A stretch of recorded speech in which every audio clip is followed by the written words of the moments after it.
지난 시간에 성도가 기도해야 하는 이유에 관해 살펴보았습니다. 오늘은 어떻게 기도해야 하는지에 관해 이야기 나누겠습니다. 기도하기 전에 먼저 우리 자신을 살펴야 합니다.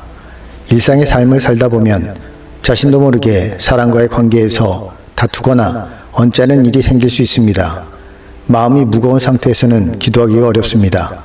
이럴 때는 먼저 회개하고 이 문제가 나로 인한 것인지 아니면 타인으로 인한 것인지를 분별하여 회개하고 화해하는 것이 좋습니다. 죄가 가려져서 기도하는 것이 하나님께 올라가지 않을 수 있기 때문입니다. 이사야 1장 15절 말씀입니다. 너희가 손을 펼 때에 내가 내 눈을 너희에게서 가리고 너희가 많이 기도할지라도 내가 듣지 아니하리니 이는 너희의 손에 피가 가득함이라. 예수님께서는 요한복음 14장 14절에서 내 이름으로 무엇이든지 내게 구하면 내가 행하리라고 약속하셨습니다. 그런데 우리가 기도를 하다 보면 어떤 기도는 하나님께서 이루어 주시지 않는 경우가 있습니다. 예수님께서는 요한복음 14장 14절을 말씀하시기 전에 10절에서 아버지께서 내 안에 계셔서 그의 일을 하시는 것이라고 이야기하셨습니다. 동일하게 우리가 기도한 것이 이루어지는 것은 우리 안에 거하시는 성령 하나님께서 일하신 결과물입니다. 따라서 기도의 내용이 성령 하나님이 원하시는 일이 아니라면 이루어지지 않을 수도 있다는 것을 알아야 합니다. 하나님의 뜻을 따라 기도한다는 것은 예수님께서 지상에서 하셨던 사역을 통해 알 수 있습니다. 예수님께서는 지상에 계실 때 하나님 나라의 복음을 선포하셨습니다.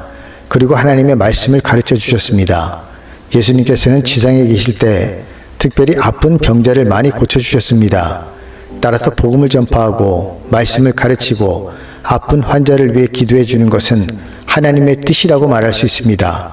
그래서 교회는 복음 전파, 성경 공부, 병자를 위해 기도해야 합니다.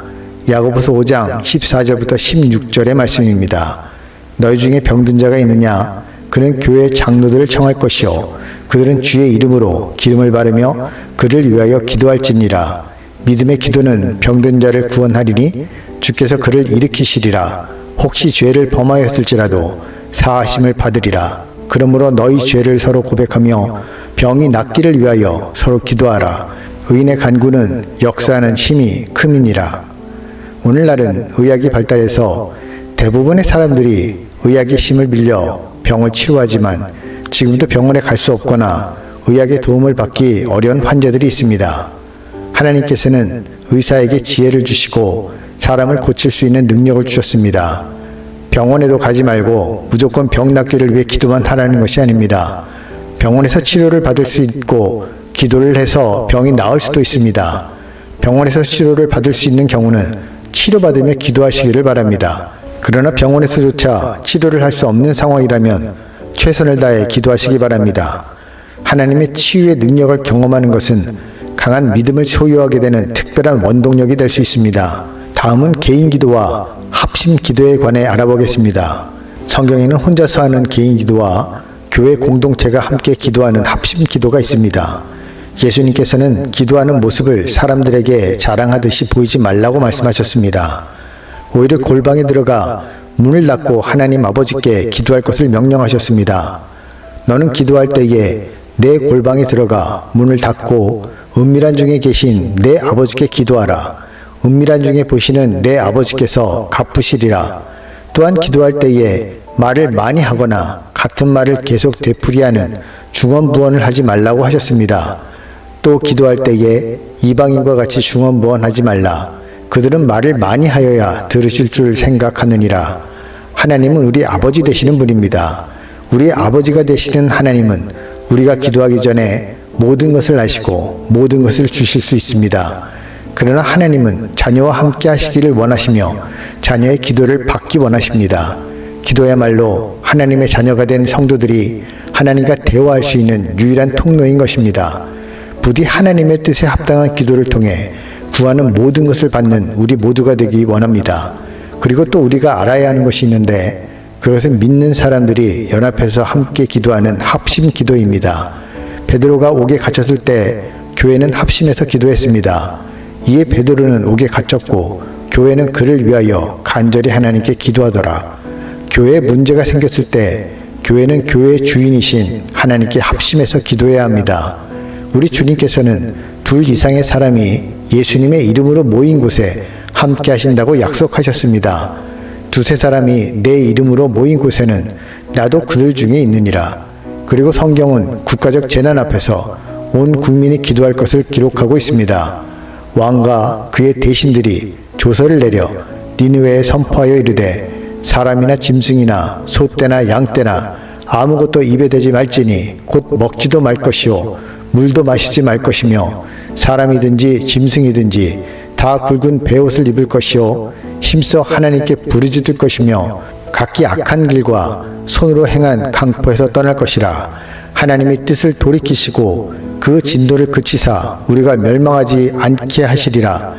그렇지 않을 줄을 누가 알겠느냐 한지라. 하나님이 그들이 행한 것 곧 그 악한 길에서 돌이켜 떠난 것을 보시고 하나님의 뜻을 돌이키사 그들에게 내리라고 말씀하신 재앙을 내리지 아니하시니라. 요나 선지자를 통해 니느웨의 심판이 선포된 후 왕부터 짐승에 이르기까지 회개하고 기도할 때 하나님께서는 재앙을 내리지 않으셨습니다. 우리 눈으로 보이지 않지만 2-3 사람이 예수님의 이름으로 모인 곳에는 반드시 예수님이 함께 하시며 우리의 기도를 듣고 계십니다. 다음은 기도할 때 우리의 몸과 마음의 자세에 관해 알아보겠습니다. 예수님께서는 기도하실 때 무릎을 꿇고 기도하셨습니다. 그들을 떠나 돌 던질 만큼 가서 무릎을 꿇고 기도하여 또한 아주 간절히 기도하셨습니다. 십자가의 죽음을 앞두고 하신 기도는 땀이 핏방울같이 되었습니다. 예수께서 힘쓰고 애써 더욱 간절히 기도하시니 땀이 땅에 떨어지는 핏방울같이 되더라. 성경에 무릎을 꿇고 기도했다는 내용이 많이 있습니다. 우리 믿음의 선배들 역시 기도할 때 마음뿐 아니라 몸까지 정성을 다했다는 것을 알 수 있습니다.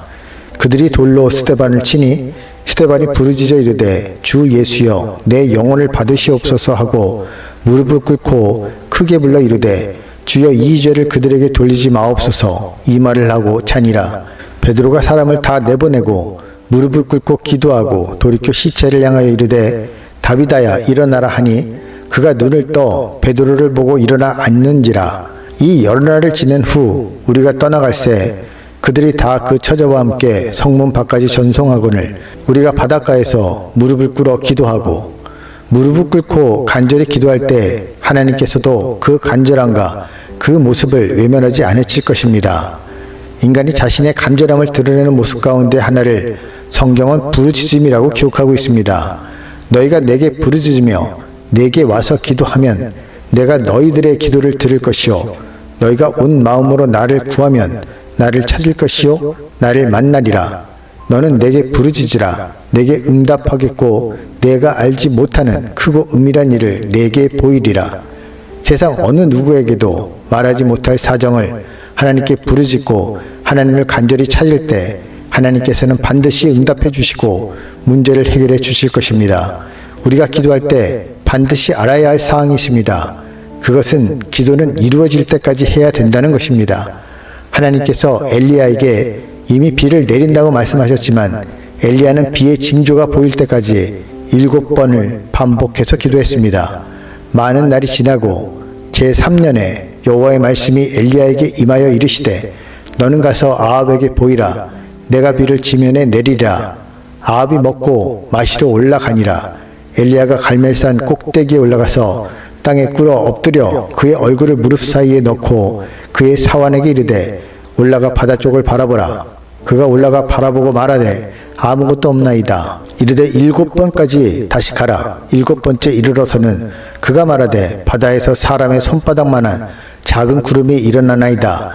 이르되 올라가 아합에게 말하기를 비에 막히지 아니하도록 마차를 갖추고 내려가소서 하라 하니라.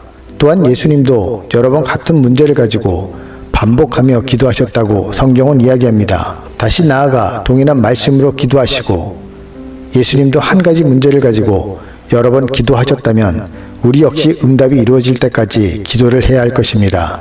자신의 인생이 걸린 정말 중요한 문제에 직면해 계신 분이 있다면 40일 연속 기도를 추천해 드립니다. 하나님께서는 모세에게 십계명을 주시기 전 40일을 준비하게 하셨습니다. 모세는 구름 속으로 들어가서 산 위에 올랐으며 모세가 40일 40야를 산에 있느니라. 예수님께서는 지상 사역을 시작하기 전 40일을 준비하셨습니다. 그때 예수께서 성령에 이끌리어 마귀에게 시험을 받으러 광야로 가사 40일을 밤낮으로 금식하신 후에 줄이신지라. 우리가 섬기는 하나님은 결코 야박한 분이 아닙니다. 기도의 내용이 하나님의 뜻과 완전히 다른 것이 아니라면 하나님께서는 우리의 기도를 절대로 외면하지 않으십니다. 위에서 언급한 내용을 자신의 것으로 만들어 예배 형식을 갖춰 찬양하고 말씀을 읽고 기도한다면 40일 이후에 놀라운 경험을 하게 될 줄로 믿습니다. 기도가 식어버린 한국교회에 다시 기도의 불이 뜨겁게 타오르길 소원합니다. 하나님의 은혜와 평강이 기도하는 우리 모두에게 함께 하시기를 주님의 이름으로 간절히 축원드립니다.